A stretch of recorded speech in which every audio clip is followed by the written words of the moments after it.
Your eyes do not just see the world, they remember it. They carry the echoes of mountains crossed by your ancestors, languages lost to time, and fireside songs sung thousands of years ago. But if you were born with hazel eyes, your story is even more mysterious, because your gaze doesn't settle, it shifts. Look closely at a hazel eye, and you will see a landscape. It is green at dawn, gold at noon, and bronze at dusk. It is the only eye color that seems to change its mood along with the weather. This is not just a trick of the light, and it is certainly not just a color. It is a biological phenomenon that science is only just beginning to fully understand. Welcome to the mystery of the 5%. While nearly 80% of the human population looks out at the world through brown eyes and another significant portion through blue, those with hazel eyes belong to one of the most exclusive clubs in human genetics. It is a trait so complex, so uniquely balanced between pigmentation and physics, that for centuries, it wasn't even classified as a distinct color. It was just intermediate, a mistake on the spectrum. But today, we know better. We know that hazel eyes are not a mistake. They are a masterpiece of evolutionary engineering. They are a collision of physics, genetics, and history happening right inside your iris. So, what exactly are hazel eyes? Are they a mutation? A blend? And why does this specific eye color seem to vanish in some populations and flourish in others? To understand the secret of hazel eyes, we have to stop looking at them as a color. We have to start looking at them as a structure. We have to dive into the microscopic layers of the iris, travel back to the Bronze Age, and decode the 16 different genes that are currently fighting for dominance inside your cells. This is the definitive story of the chameleon iris. This is why you have hazel eyes. If you ask a child to draw a person, they will likely reach for a brown crayon or a blue one, maybe green if they are feeling creative. But hazel? Hazel is the color that defies the crayon box. In the United States, roughly 18% of people possess this trait, a number significantly higher than the global average of just 5%. But even within that group, no two hazel eyes are exactly alike. And this is where the confusion begins. The term hazel itself is borrowed from the color of a hazelnut shell, a light golden brown hue. But biologically, the definition is far more fluid. A true hazel eye is defined by its multitonal nature. Unlike a blue eye, which is solid, or a dark brown eye, which absorbs almost all light, a hazel iris is a study in contrast. Typically, it features a phenomenon known as a pupillary burst. If you look in a mirror with a flashlight, you might see a distinct ring of brown or amber closely hugging the pupil, the black center of your eye. But as you move outward toward the edge of the iris, that brown gives way. It thins out, dissolving into streaks of green, gold, and sometimes even gray or blue at the limbal ring, the dark circle that outlines the iris. This is the hallmark of hazel, the coexistence of chaos. It is not a blend, like mixing paint in a bucket. It is a mosaic. But here is the first shocker in our journey. Technically speaking, the green and gold colors you see in your eyes do not exist. To understand hazel eyes, we have to understand the physics of the sky. When you look up on a clear day, you see blue, but there is no blue pigment in the atmosphere. The air is transparent. The blue you see is a trick of physics called Rayleigh scattering.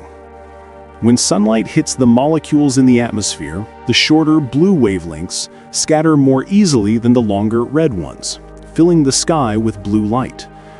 Your eyes work the same way. The human iris has two main layers. The back layer, the pigment epithelium, is almost always rich in dark brown melanin, regardless of your eye color. It acts as a backstop, absorbing light so you can see clearly. But the front layer, the stroma, is where the magic happens.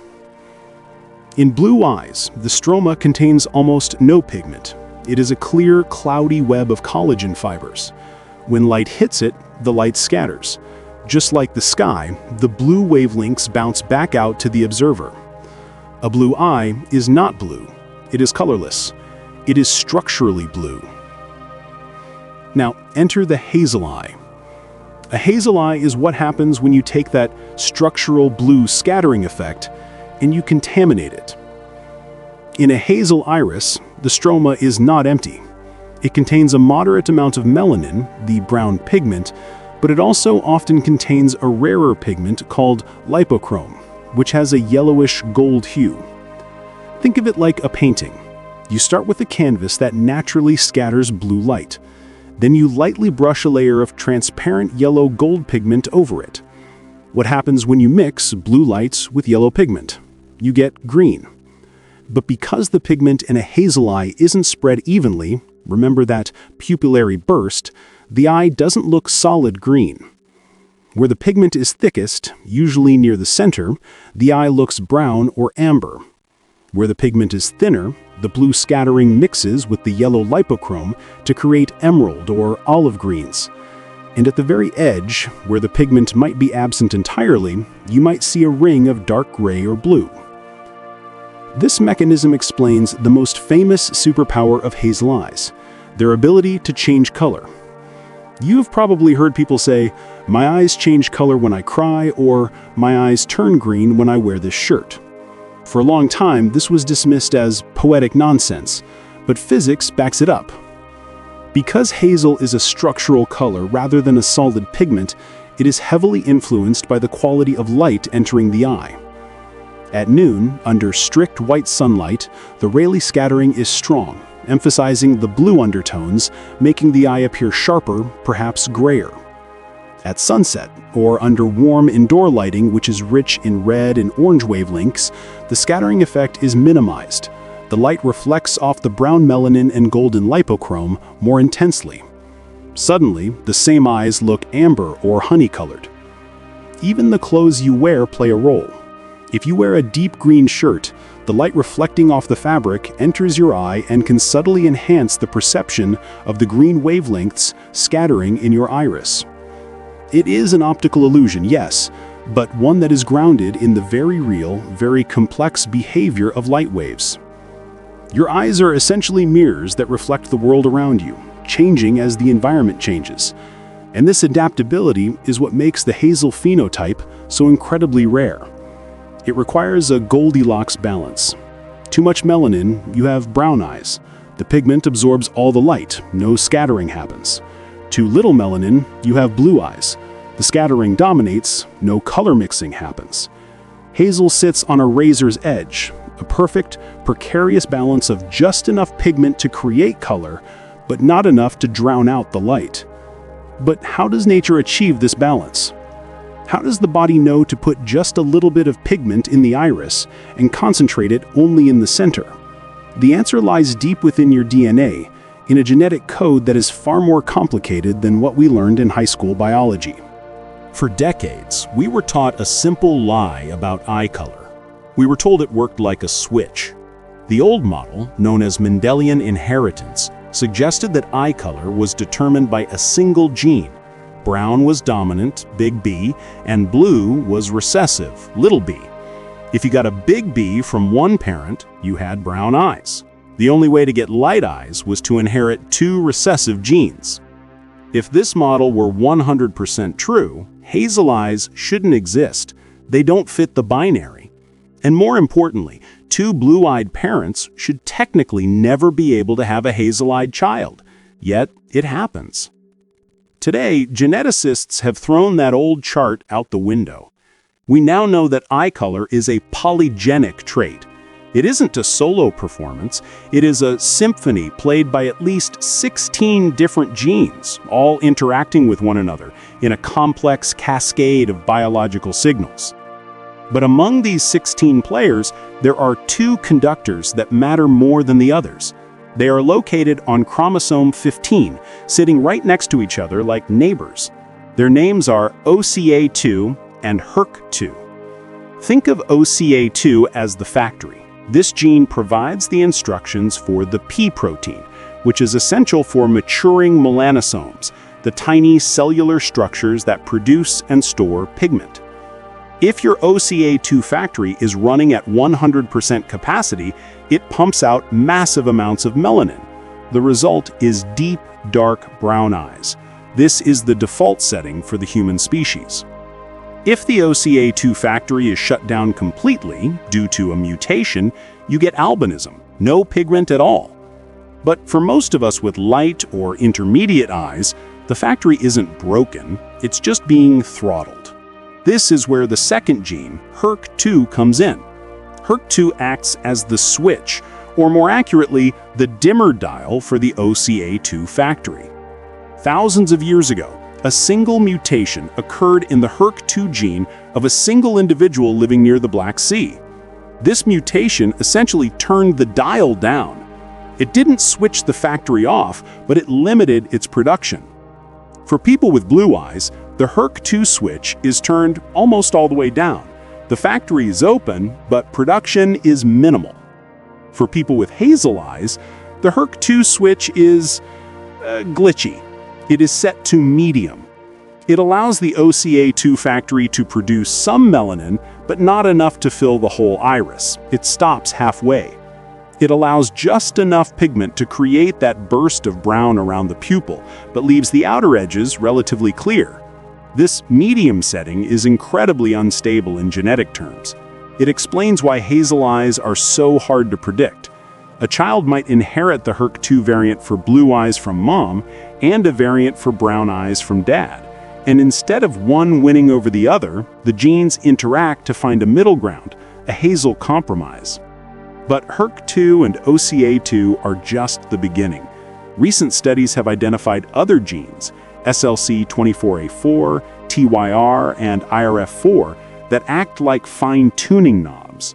One gene might determine how much lipochrome you have, giving you that golden glow.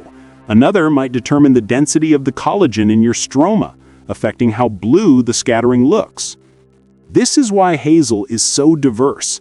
One person might have a hazel green phenotype because their lipochrome gene is active. Another might have hazel brown because their collagen is denser. It is a genetic roll of the dice involving 16 variables, making your specific shade of hazel as unique as a fingerprint. If you could take a drop of blood from a person with hazel eyes and unravel their DNA back through time, you wouldn't find yourself walking a straight line. You would find yourself standing at a crossroads. One of the most compelling theories in anthropology suggests that hazel eyes are not just a random mutation that popped up in isolation. Instead, they are likely the physical evidence of ancient populations colliding. Picture the world about 5,000 to 7,000 years ago. In Northern Europe, hunter-gatherer populations had already developed the mutation for blue eyes. They lived under low-light conditions and needed to absorb every photon of vitamin D available. Meanwhile, in the warmer, sun-drenched lands of the South and the East, Africa, the Middle East, and Southern Asia, populations thrived with deep brown eyes, a necessary shield against intense UV radiation. For millennia, these groups remained relatively distinct.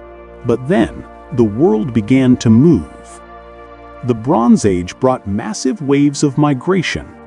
We saw the expansion of the Yamyana people from the Pontic-Caspian steppe, a vast region stretching from modern-day Ukraine to Russia. These herders were mobile, aggressive, and genetically distinct. As they rode west into Europe and south into the Near East, they didn't just bring their language in their wheels, they brought their genes.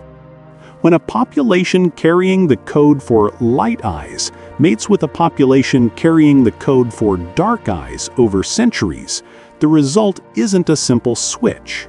It creates a gradient. It creates a spectrum of intermediate colors. This is why hazel eyes are often described by anthropologists as a borderland trait. Look at the map of where hazel eyes are most common today. They are rarely found in populations that remained isolated. Instead, they cluster in the great melting pots of history. We see them in the Iberian Peninsula, Spain and Portugal, where Celtic, Roman, Germanic, and North African Moorish bloodlines have mixed for 2,000 years. We see them in Brazil, arguably the most genetically diverse nation on Earth, where European colonization met indigenous populations and African heritage. And crucially, we see them in the Middle East and North Africa, specifically in the Levant and parts of Turkey. This challenges the Western-centric misconception that light eyes are exclusively European. In fact, hazel eyes are a defining feature of many Berber tribes in North Africa and are frequently found in Iran and Afghanistan.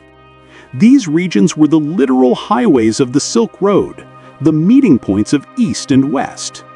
So if you have hazel eyes, you are likely the descendant of wanderers. You are the living proof of a love story, or perhaps a conquest, between two very different ancestors who met on the edge of their known worlds. But carrying this genetic legacy comes with a price. We often romanticize eye color, but nature cares about survival, not aesthetics. And in the game of survival, hazel eyes have a unique set of vulnerabilities. We established earlier that hazel eyes contain less melanin than brown eyes. Melanin is not just a pigment, it is a sunscreen. It absorbs dangerous ultraviolet radiation and protects the delicate tissues of the retina. Because hazel eyes lack this full protective shield, they are significantly more susceptible to the sun. Individuals with hazel eyes often suffer from photophobia, a heightened sensitivity to bright light. If you find yourself squinting more than your friends on a sunny day, or if you get headaches from fluorescent office lighting, this is likely why. Your iris is letting in more light than it can comfortably handle. But the risk goes deeper than just squinting. Medical studies have shown a correlation between lighter iris color, including hazel, and an increased risk of ocular melanoma, a rare but serious form of eye cancer. The lack of pigment makes the uveal tract more vulnerable to UV damage over a lifetime. However, there is a flip side. While you may be more sensitive to the sun, you might be less sensitive to pain. In a fascinating study presented at the American Pain Society, researchers noted that women with light-colored eyes, blue, green, and hazel, appeared to tolerate pain better than those with dark eyes. They experienced less anxiety during childbirth and lower rates of sleep disturbance. The theory? The genes that determine eye color, like our friend the OCA2 HERC2 complex, are linked to other genetic pathways that influence the nervous system and brain development. While the science is still young, it suggests that your eye color might just be the tip of the iceberg, a visible marker for a whole host of internal biological traits that we are only beginning to map. Now, we must address the elephant in the room, the most persistent, debated, and romanticized myth about hazel eyes, the mood ring effect. Go to any online forum and you will see thousands of people swearing that their hazel eyes change color based on their emotions. When I'm angry, they turn green. When I'm sad, they turn gray. Science usually dismisses this. They say pigment is fixed. You cannot biologically produce more melanin in 5 minutes just because you were mad. And technically, science is right. The pigment does not change. However, the perception of the color does. And the explanation is beautifully simple. It has to do with the pupil. Your pupil dilates, gets bigger, and constricts, gets smaller. It reacts to light, yes, but it also reacts to your autonomic nervous system. When you are angry, afraid, or sexually aroused, your sympathetic nervous system triggers a fight or flight response, causing your pupils to dilate massively. When you are calm or sad, they may constrict. Think about the structure of a hazel eye. It has that burst of brown in the center and a ring of green on the outside. When your pupil dilates, expands, it covers a large portion of the brown pigment near the center. It pushes the remaining iris tissue outward, compressing it. This compression makes the outer green ring appear denser and more vibrant. Conversely, when the pupil constricts to a tiny dot, the brown starburst around the pupil is fully visible and stretched out, making the eye appear much browner or amber. So, when you get angry and your pupils dilate, your eyes do look greener. Not because the pigment changed, but because the brown part is hiding. So in a way, the myth is true. Your hazel eyes are a biological mood ring. They are broadcasting the state of your nervous system to the world, shifting the balance of gold and green with every beat of your heart. This involuntary signal might explain why hazel eyes are so often associated with mystery or intensity in literature and film. Humans are evolved to read eyes. We track the pupil to gauge trust and attraction. When we look at a hazel eye, we are looking at a signal that is constantly in flux, a code that is harder to crack than a solid brown or blue gaze. So, where do we go from here? Will hazel eyes survive? There is a common fear that as the world globalizes and populations mix, recessive and polygenic traits like blue, green, and hazel eyes will eventually disappear, swallowed up by the genetically dominant brown eye genes. But geneticists offer a more nuanced perspective. While it is true that brown is dominant, the genes for light eyes do not simply vanish, they go underground. The specific combination of HERC2 and OCA2 variants that creates your hazel eyes can be passed down silently through generations, hiding behind dominant brown alleles, only to re-emerge suddenly in a grandchild or great-grandchild. However, the concentration of hazel eyes may shift. As the distinct populations that created them, the European hunter-gatherers and the Near Eastern farmers, continued to blend into a single global family, hazel eyes might become even rarer than they are today. They may transform from a regional trait into a true genetic diamond, appearing sporadically and unpredictably across every continent and ethnicity. In a way, this makes them even more precious. If you have them now, you are carrying a torch that might one day be a rare spark in the human lineage. The universe in an iris. We started this journey looking for a definition. We wanted to know if hazel eyes were a color, a mutation, or a mistake. What we found was a map. Your hazel eyes are not just a random aesthetic feature. They are a physics experiment, using the same scattering of light that paints the sky blue.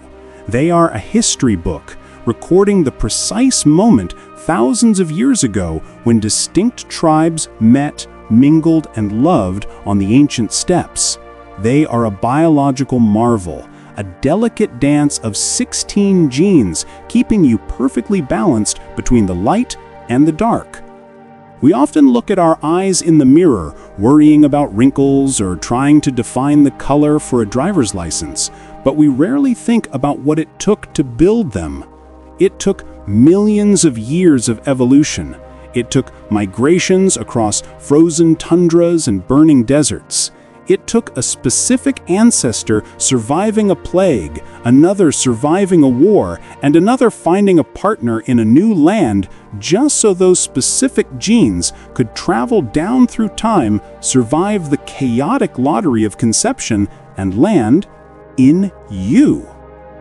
So the next time someone asks you what color your eyes are, and you struggle to find the answer, don't apologize. Tell them they are hazel. Tell them they are the color of change. Tell them they are a living memory of where we came from and a beautiful reminder that nature does not always paint in solid lines. Sometimes it prefers a masterpiece. If you made it to the end of this video, your curiosity is just as unique as the genetics we just discussed. We want to know, what does your Hazel look like? Do you have the sunburst of gold, the dark ring of charcoal, or do your eyes shift with the seasons? The science of eye color is still being written, and anecdotal evidence from people like you helps paint the full picture. So go to the mirror, take a close look, and tell us your story in the comments below. We read every single one. If you enjoyed this deep dive into the anthropology of the human body, please hit that like button. It helps this video reach other curious minds. And if you haven't already, subscribe and ring the bell. We have a lot more history hidden in your DNA waiting to be uncovered. I'm Lost Origins. Thanks for watching, and keep looking closer.